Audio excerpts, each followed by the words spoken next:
Hi folks, this is my double reaction to Ireland against New Zealand and England against Australia. Final score for Ireland against New Zealand, Ireland 29, New Zealand 20. What a game that was, and Ireland fully deserved to beat the All Blacks. Their third win against the All Blacks in 5 years, and that's after 150 years or so of never beating them. Absolutely outstanding achievement, and they fully deserved to win today. They bossed the All Blacks from start to finish pretty much.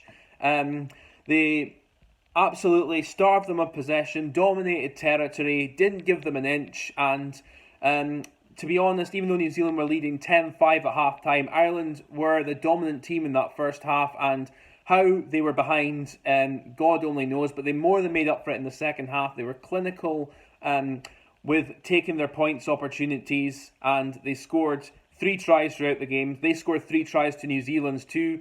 Ireland's first try came from James Lowe after a very well worked piece of play off a driving maul, and the forwards gave the backline a platform for him to go. It went out to the left hand side to Hugo Keenan. He put it out to James Lowe, who scored in the corner. But New Zealand then hit back with Cody Taylor scoring a breakaway try. It just seemed like the field opened up for him and he went and scored, and then that was 10-5 to New Zealand at half time.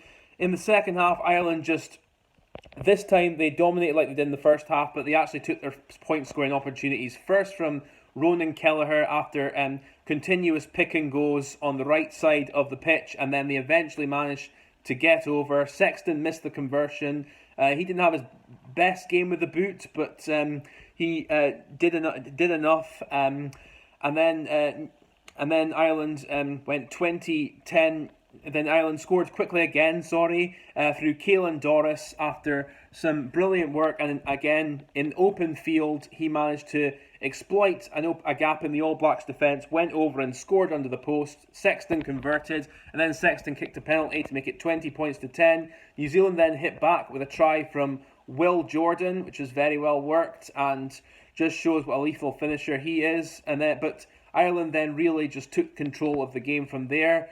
Even though New Zealand did have a moment where they very nearly scored a try, but it was a forward pass on the last pass that denied them.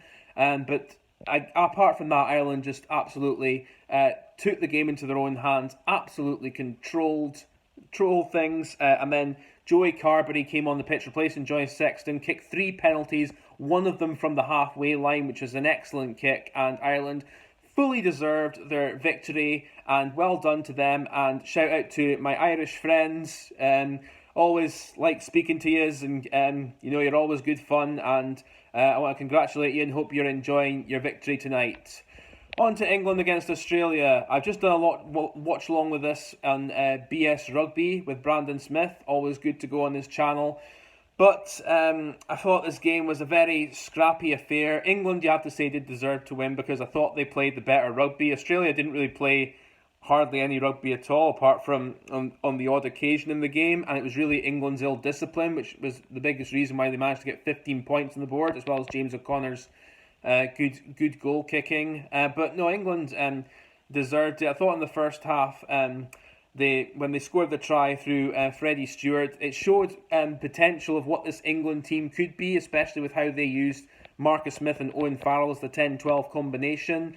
And that was utilised very well in the build-up to Freddie Stewart's try, and he went in to score.